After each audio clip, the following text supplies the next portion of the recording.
EA Sports FC is here and you guys should be looking at foottrading.co.uk. We guarantee you will make millions and millions of coins. We've got people selling the coins they're making for massive, massive profit. We've also got a tournaments area launching. If you fancy yourself as a competitive FIFA player, you'll have the chance to win prizes every single month in our competitive tournaments. We'll be seeding you guys, all that stuff to make sure it is fair for each of you guys to play. And if you sub to the season pass, which will save you about 4 months, if you sub between now and the end of the month, one of you guys will win a copy of EA Sports FC. Chances are you might already have that, so we'll just give you the cash you spent back. It is that simple.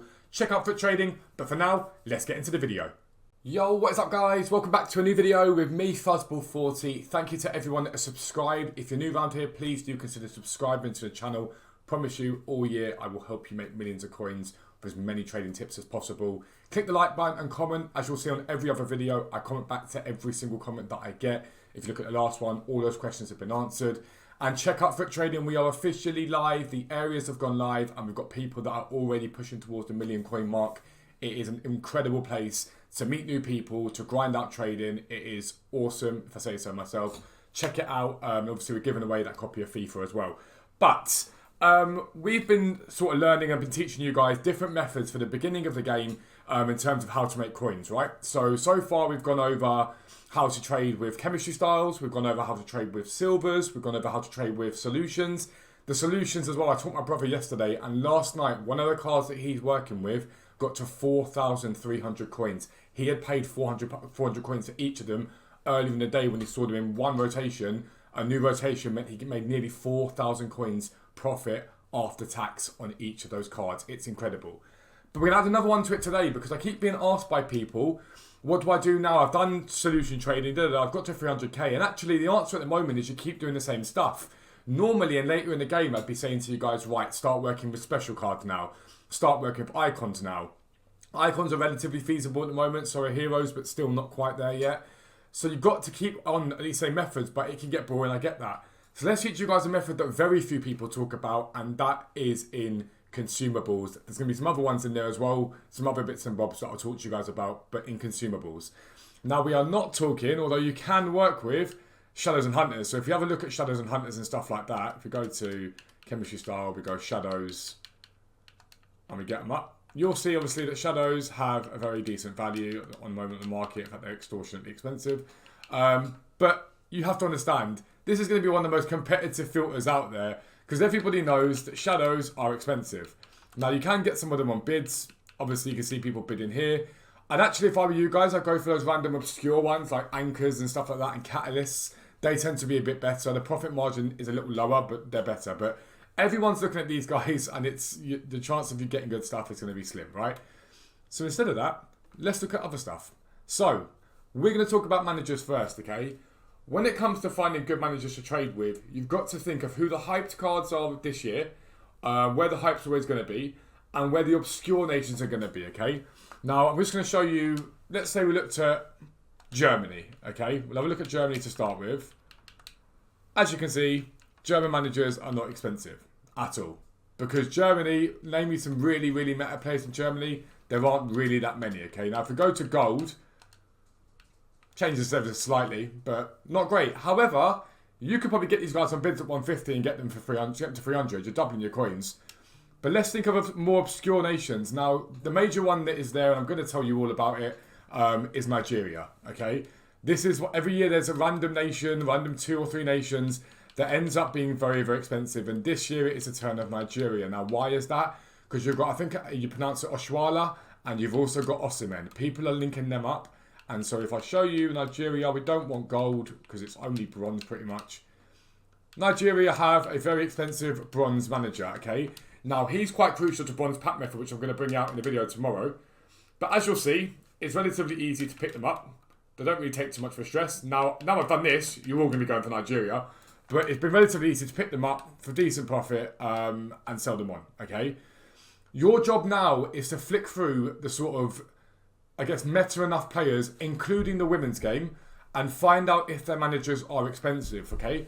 So I did a bit of this earlier on, and for example, I thought Norway might be one, but it's not, because if you think about Norway, you've got Haaland, you've got Ødegaard, you've got Graham Hansen this year, you've got Wrighton, you've got a lot of players. but there's no real massive expense in them. So Norway isn't good, okay?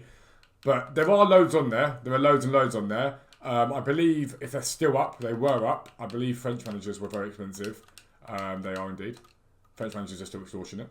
So French managers are mad expensive. They obviously are going to have a lot of people on them. But there's another 7 or 8 more obscure ones that have a value. Whether that's at 3,000 coins, not necessarily, but they have a value. And if you guys go and look around the meta players, you will start to find them, and they are very, very good to trade with. No one's really looking at them, okay? What else can we think about looking at? Let's look at stadium stuff. So badges, okay? What you guys need to get into the habit of doing is just going on and checking and having a look if stuff sells for value. So badges, meh, it's okay. Nothing incredible for Arsenal. We'll have a little look at Man United. And I'm not saying to you now that every single thing I'm going to show you is value. I'm trying to show you how to find these cards, how to find the value, okay? And so I look at badges and I'm like, yeah, they're okay, nothing special. However, the one thing that everybody loves in this game is a good kit, a really good kit. So again, if we look at Arsenal and we put primary colour as red, because it's important, obviously Arsenal's home kit is red, you can see that actually we're in far more of a range where we want to start thinking about sniping and bidding, because Arsenal seems like a decent one, looks like a really decent one. And again, when you're looking for these cards, what you're really looking for are the teams that are very popular worldwide. Not just in England, not just in your country, worldwide. And obviously, United, I'll tell you, like, basically, it's a well-known thing in the UK, if you aren't from the UK, that you'll see more people travelling from London for a Man United game than you'll see travelling from Manchester. But as you can see, Man United is obviously expensive. Now, the home kit's worth more, it always is, but all of their kits are relatively decent. And what you can do is set a filter up. So let's say you find Man United kits. You do have to deal with the refresh of the filter, unfortunately. It's just the way things are this year. Let's say you find the minimum price United kits are selling for, which is 900 coins there. About 1,500 it usually tends to be. Premier League. These menus being so slow, it does my nut in. So 1,400 coins is where they are, basically. What you can do is set this filter up to compare price back out on United. Don't do this on United, because if you will do United, you're going to screw yourselves over. But you can compare price back out on United, and hopefully you'll see the red kit pop, and that'll make a good 1,000 coins profit. If this kit pops low enough, fine, buy it. But you're looking for the red kit, really, because that's where the money is. That's where the coins are. So you can get involved in that. Really, really simple. Really, really easy. Really, really basic profit, okay? So then when you're thinking about those teams, get a list up. What you want to do at that time is get a list up of teams that you know are relatively expensive. I'm going to try and put one together for the website for you guys. But teams that are relatively expensive, and it's obvious the ones that are going to be expensive because you'll have heard of the teams, okay? Now, there are a few anomalies. There are a couple of bronze kits. Again, do a bit of research. There are a couple of bronze kits that are very, very expensive because they're either really cool designs or from a team that's in the higher league. But at the same time is decently supported. So, but EA decided for some reason to give them a bronze kit. Don't ask me why, but that's just that. But kits, very, very decent, very, very solid. And again, there are so many that you guys can work with. And then we look at stadiums, okay? So if you can find a stadium, here we're looking for gold, and you can't, under stadium, search for these filters. I don't know why it is, but you can't search for these filters, okay? It won't let you search for league. So this is a really good place to trade, because you do have to do your homework here. So what I tend to do is I tend to set my filter for about 2,000, and I will just flick through. And what you're really looking for here is the rares, the gold rares. You want to just see what they are. So early on, you know this isn't going to be a very, very valuable one because it's been there for 18 minutes. We're looking to get towards the end. That's what we want to do. And it is a bit of a flick through, but the profits on stadiums can be huge, can be absolutely massive. So we get towards like 54 minutes, and that's when I'll start to look and see. So the Estadio Mestalla, for example, now I've just bought one of these and put it on the market. I paid 1,000, I've listed it for 2,000. Someone's come along and seen the same thing. And luckily for me, they've priced it at the exact same amount as I priced mine for 2,000 coins. We look at Vicarage Road, nothing here that really care about. Keep going, nothing there, nothing there. When you get towards the end is when you start to see a few more. And again, so that's that. There's nothing special there. So again, you can just reset the filter and research again if you want to, okay? So the Mestalla, for example, pops every now and then. I quite like that. But there are a couple of stadiums that are near enough full price. And as you can see, the Mestalla sold for 2,000 coins. But there are a couple of stadiums that sell for near enough full price. And they do pop really, really consistently. So it's really, really simple to find them. And again, what you're going to do, you're going to write a list. You're going to write a list of all the ones that are good. So you know when you go on there, you can just flick on and buy that card. You can just search by gold rare. However, for you guys that are new to it, I would search some of the commons because they've also got very good value. Obviously, again, we're talking about supported teams here. That's what we really, really care about. But you've just got to think about the best way to go about searching for that works for you, basically, that works for you. And this is a more chill trading method. Obviously, a lot of stuff is sniping, bidding, sniping. If you get bored or tired or you can't be asked, you can just flick to this. And you can just change between kits, between stadiums. There are other ones as well. Think about other things that you guys know are popular on this game. You can go with them. Even down to something like healing cards, okay?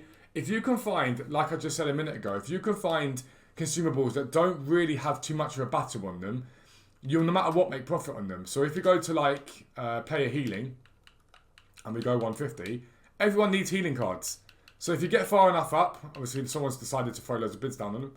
If you get far enough up, you can bid on these healing cards and get them for 150 each. Now the best time to do this, I'm recording this at 9:22 in the morning. 6 PM is your best friend because right now there's only a certain amount of people in the game. So there's not really, look, if you look at this, I wouldn't want to sit there and flick through to 10 minutes for healing cards personally, but you never know, some people might. And the same thing with chemistry styles. Some chemistry styles have value, some don't have value. I don't know what a catalyst is this year.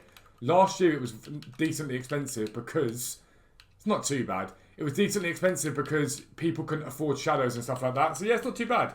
Again, these can be bidded, these can be sniped. There aren't really going to be that many people sitting on catalyst. Now you might think, well, that's not very much profit if you get it for 200 coins, for example, and you sell it for 450. Firstly, you can sell them for more, mass list them up at like 500, 550. But if you're doubling your coins every time you do this, so let's say you're buying at 200 or 150 even, selling at 450 to double or triple your coins, every time that you fill your transfer pile, you've doubled your investment.